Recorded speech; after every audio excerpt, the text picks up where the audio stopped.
കേരളത്തിൽ എല്ലാവർക്കും പരിചയമുള്ള മുത്തപ്പൻ ക്ഷേത്രങ്ങളുണ്ട്. പക്ഷേ ഇന്ന് നമ്മൾ പോകുന്നത് അതിൽ നിന്ന് അല്പം വ്യത്യസ്തമായിട്ടുള്ള ഒരു മുത്തപ്പൻ്റെ സന്നിധിയിലേക്കാണ്. പലർക്കും ഇപ്പോഴും അധികം അറിയാത്തൊരു സ്ഥലം. അങ്ങനെ നമ്മൾ തളിപ്പറമ്പിൽ നിന്നാണ് യാത്ര തുടങ്ങുന്നത്. ആദ്യം പയ്യന്നൂർ വരെ, പിന്നെ അവിടെ നിന്ന് വീണ്ടും യാത്ര തുടരും. അങ്ങനെ നമ്മളിപ്പോൾ ചൊടല വളവിലെത്തിയിരിക്കുകയാണ്. ഇവിടെ ദേശീയപാതയുടെ വലിയ വികസന പ്രവർത്തനങ്ങളാണ് നടക്കുന്നത്. ചുറ്റും നോക്കിയാൽ തന്നെ പുതിയ പാലത്തിൻ്റെയും റോഡ് നിർമ്മാണത്തിൻ്റെയും ഒക്കെ കാഴ്ചകൾ കാണാൻ കഴിയും. ഇപ്പോൾ KSRTCയുടെ മുൻ സീറ്റിലിരുന്ന് പുറത്തുള്ള കാഴ്ചകളൊക്കെ ആസ്വദിച്ചാണ് യാത്ര ചെയ്യുന്നത്. ദേശീയപാതയുടെ പുതിയ ഭാഗങ്ങളൊക്കെ തുറന്നു കിട്ടിയതോടെ യാത്ര ഇപ്പോൾ പഴയതിനേക്കാൾ വളരെ വേഗത്തിലാണ്. റോഡും പാലങ്ങളും എല്ലാം കണ്ടു പോകാൻ തന്നെ ഒരു പ്രത്യേക ഫീലുണ്ട്. പക്ഷേ ഇപ്പോഴത്തെ മെയിൻ പ്രശ്നം എന്താ വെച്ചാൽ പയ്യന്നൂരത്തിന് തൊട്ട് മുൻപുള്ള സ്ഥലങ്ങളൊക്കെ ഏതാണെന്ന് തിരിച്ചറിയാൻ കുറച്ച് ബുദ്ധിമുട്ടുണ്ട്. അങ്ങനെ നമ്മളിപ്പോൾ പയ്യന്നൂരിൽ എത്തിയിരിക്കുകയാണ്. KSRTC ബസ്സായതുകൊണ്ട് തന്നെ പുതിയ സ്റ്റാൻഡിലും KSRTC സ്റ്റാൻഡിലും ഒക്കെ കയറിയ ശേഷമാണ് യാത്ര മുന്നോട്ട് പോകുന്നത്. ഇനി ഇവിടെ നിന്ന് നേരെ നമ്മൾ ചെറുവത്തൂരിലേക്കാണ് പോകുന്നത്. അങ്ങനെ ഏകദേശം 11:15 കഴിയുമ്പോഴേക്കും നമ്മളിതാ ചെറുവത്തൂർ സ്റ്റാൻഡിൽ എത്തിയിട്ടുണ്ട്.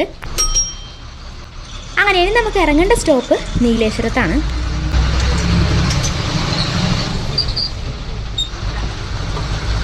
ഇപ്പോൾ ഈ റൂട്ടിലൂടെ യാത്ര ചെയ്യാൻ ശരിക്കും നല്ലൊരു ഫീലാണ്. പുതിയ നാഷണൽ ഹൈവേ വന്നതോടെ പഴയതുപോലെയല്ല, ബ്ലോക്കില്ല, വളവുകളില്ല, ഒക്കെ കുറവാണ്. ബസ് നല്ല സ്മൂത്ത് ആയിട്ടാണ് മുന്നോട്ട് പോകുന്നത്. മുമ്പ് ഇതേ ദൂരം പോകാനായി ഒരുപാട് സമയമെടുക്കുമായിരുന്നു. എന്നാൽ ഇപ്പോൾ അതിൻ്റെ ആവശ്യമില്ല. അതുകൊണ്ടായിരിക്കും പലരും ലക്ഷ്യസ്ഥാനത്തേക്കാൾ യാത്ര തന്നെ കൂടുതലായിട്ട് ആസ്വദിക്കുന്നത്.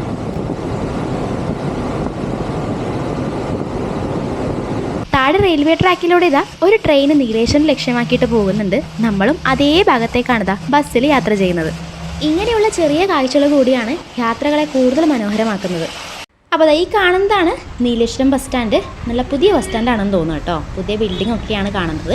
ഇനി ഇവിടുന്ന് നേരെ നമുക്ക് ചിറ്റാരിക്കൽ കരിന്തളം ഭാഗത്തേക്കാണ് പോകേണ്ടത്. ഇവിടെ ഇറങ്ങി നമുക്ക് ആരോട് ചോദിച്ചാലും സ്ഥലം വ്യക്തമായിട്ട് പറഞ്ഞു തരും. അങ്ങനെ നമ്മളിതാ ബസ്സിൽ കയറിയിട്ടുണ്ട്. നീലേശ്വരത്ത് നിന്നും ഏകദേശം 15 കിലോമീറ്റർ അകലെയായിട്ടാണ് ക്ഷേത്രം സ്ഥിതി ചെയ്യുന്നത്. ശരിക്കും ഒരു നാട്ടിൻപുറം തന്നെയാണ് കേട്ടോ കാണാൻ വേണ്ടിയിട്ട്. ചുറ്റും പച്ചപ്പും ചെറിയ ചെറിയ പാറക്കെട്ടുകളും പിന്നെ അതുപോലെ നല്ല റോഡാണ് കേട്ടോ. റോഡ് സൗകര്യമൊക്കെ നല്ലതായിരുന്നു. അങ്ങനെ നീണ്ടു നിവർന്ന് കിടക്കുന്ന ആ ഒരു മനോഹരമായ കാഴ്ചകളൊക്കെ കണ്ട് നമ്മളിതാ 12 മണി കഴിയുമ്പോഴേക്ക് അമ്പലത്തിലെത്തിയിട്ടുണ്ട്. ബസ് ഇറങ്ങി നേരെ ഓപ്പോസിറ്റ് ആയിട്ട് തന്നെയാണ് കേട്ടോ ക്ഷേത്രം വരുന്നത്.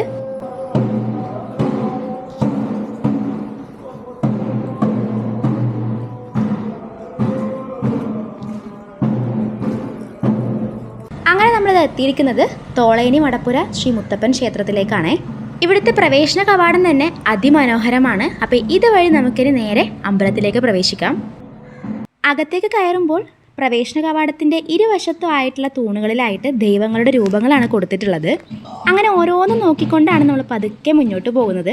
അടുത്തു നിന്ന് നോക്കുമ്പോൾ നല്ല ഭംഗിയുണ്ട് കേട്ടോ. ഓരോ തൂണിലും ഓരോ ഡിസൈനാണ്. ഇതൊക്കെ കാണാൻ തന്നെ കുറച്ച് സമയമെടുക്കും. അങ്ങനെ പുറത്തെ കാഴ്ചകളൊക്കെ കണ്ട് നമുക്കിനി നേരെ അമ്പലത്തിനകത്തേക്ക് പ്രവേശിക്കാം.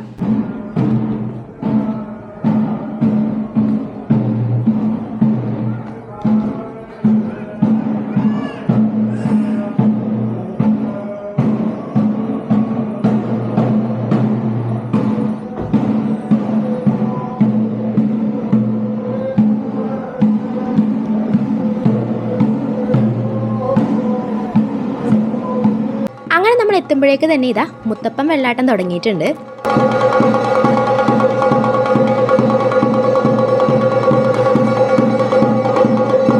ഈ ഒരു മടപ്പുരയുടെ ഏറ്റവും വലിയ പ്രത്യേകത എന്തെന്നാൽ എല്ലാ ദിവസവും ഇവിടെ മുത്തപ്പൻ തെയ്യം കെട്ടിയാടുന്നുണ്ട്.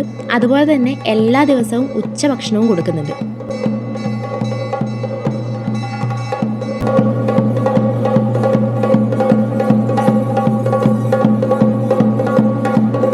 ശരിക്കും പറശ്ശിനി കഴിഞ്ഞാൽ എല്ലാ ദിവസവും മുത്തപ്പനുള്ളതും അതുപോലെ പ്രസാദമൂട്ട് കൊടുക്കുന്നതുമായിട്ടുള്ള മടപ്പുര ആദ്യമായിട്ടാണ് കാണുന്നത്.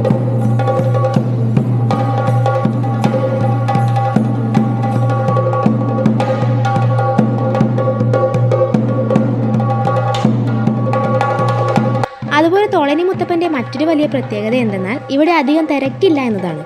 അതുകൊണ്ട് തന്നെ തിക്കും തിരക്കും ഒന്നുമില്ലാതെ വളരെ ശാന്തമായി മുത്തപ്പനെ ദർശിക്കാനും കുറച്ച് സമയം ഇവിടെ ഇരുന്ന് പ്രാർത്ഥിക്കാനും സാധിക്കും.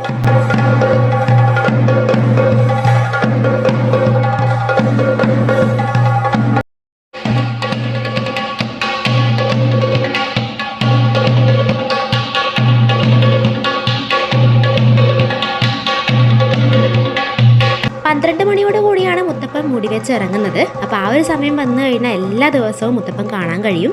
അതുപോലെ തന്നെ 11 മണി മുതൽ 12:30 വരെയാണ് ഭക്ഷണത്തിനായിട്ടുള്ള ടോക്കൺ കൊടുക്കുന്നത്. അപ്പോൾ എന്തായാലും ഭക്ഷണം കഴിക്കാൻ നിൽക്കുന്നവർ ടോക്കൺ വാങ്ങാൻ വേണ്ടി മറക്കാനേ പാടില്ല. അങ്ങനെ മുത്തപ്പൻ്റെ കയ്യിൽ നിന്ന് കുറിയൊക്കെ വാങ്ങി ഞങ്ങളിതാ അമ്പലത്തിന് പുറത്തേക്ക് വീണ്ടും വന്നിട്ടുണ്ടേ. ശരിക്കും പറഞ്ഞാൽ അകത്ത് കിട്ടിയ അതേ ശാന്തത പുറത്തേക്ക് ഇറങ്ങിയാലും അനുഭവിക്കാൻ പറ്റുന്നൊരു സ്ഥലം തന്നെയാണിത്. ഫോട്ടോയിലോ വീഡിയോയിലോ കാണുന്നതിനേക്കാൾ നേരിൽ കാണുമ്പോഴാണ് ശരിക്കും ഈ ഒരു അമ്പലത്തിൻ്റെ യഥാർത്ഥ ഭംഗി മനസ്സിലാകുന്നത്. അതുകൊണ്ട് തന്നെ ഇവിടെ എത്തുന്നവർ ദർശനം കഴിഞ്ഞാലും കുറച്ച് സമയം പുറത്തൊക്കെ ഒന്ന് ചുറ്റി നടന്ന് ഈ കാഴ്ചകളൊക്കെ ആസ്വദിച്ച ശേഷമാണ് മടങ്ങാറുള്ളത്. അങ്ങനെ കുറച്ച് സമയം ഇവിടുത്തെ ഭംഗിയൊക്കെ ആസ്വദിച്ച ശേഷം ഇനി നമ്മൾ പോകുന്നത് പ്രസാദ ഊട്ട് കഴിക്കാനാണ്. മടപ്പുരയുടെ തൊട്ടടുത്തുള്ള കെട്ടിടത്തിലാണ് ഭക്തർക്കായി ഭക്ഷണം ഒരുക്കിയിരിക്കുന്നത്.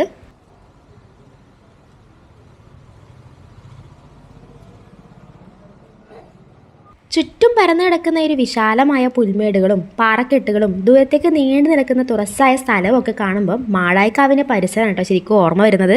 തൊട്ടടുത്തായിട്ട് റോഡ് സൗകര്യങ്ങൾ ഉണ്ടെങ്കിലും ഇവിടുത്തെ ഏറ്റവും വലിയ പ്രത്യേകത ശാന്തത തന്നെയാണ് കേട്ടോ. വാഹനങ്ങളുടെ ശബ്ദമില്ല, നഗരത്തിൻ്റെ തിരക്കുകളില്ല, കേൾക്കുന്നത് കാറ്റിൻ്റെയും പക്ഷികളുടെയും ഒക്കെ ശബ്ദം മാത്രം. ഇന്ന് കാലാവസ്ഥ ശരിക്കും നമ്മളെ അനുഗ്രഹിച്ചിട്ടുണ്ട്. നല്ല മഴക്കാറ് രാവിലെ ഉണ്ടായിരുന്നു.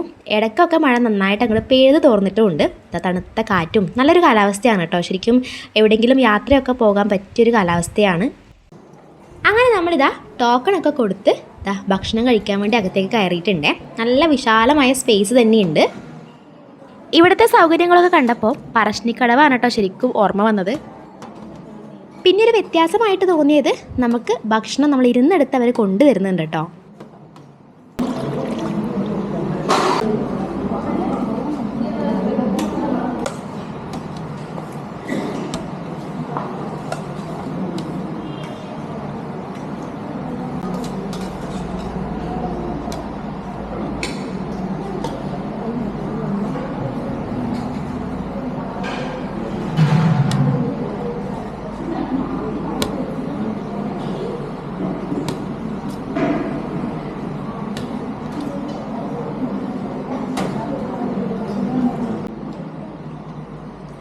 ഈ ഒരു മഴയൊക്കെ തോർന്ന് നല്ല തണുത്ത് നിൽക്കുന്ന സമയത്ത് നല്ല ചൂടാവി വറക്കുന്ന ചോറും സാമ്പാറും കൂട്ടുകറിയും നാരങ്ങ അച്ചാറും ഇനി വരാൻ പോകുന്നത് നല്ല അടിപൊളി ഒരു മോരുകറിയാണ് കേട്ടോ.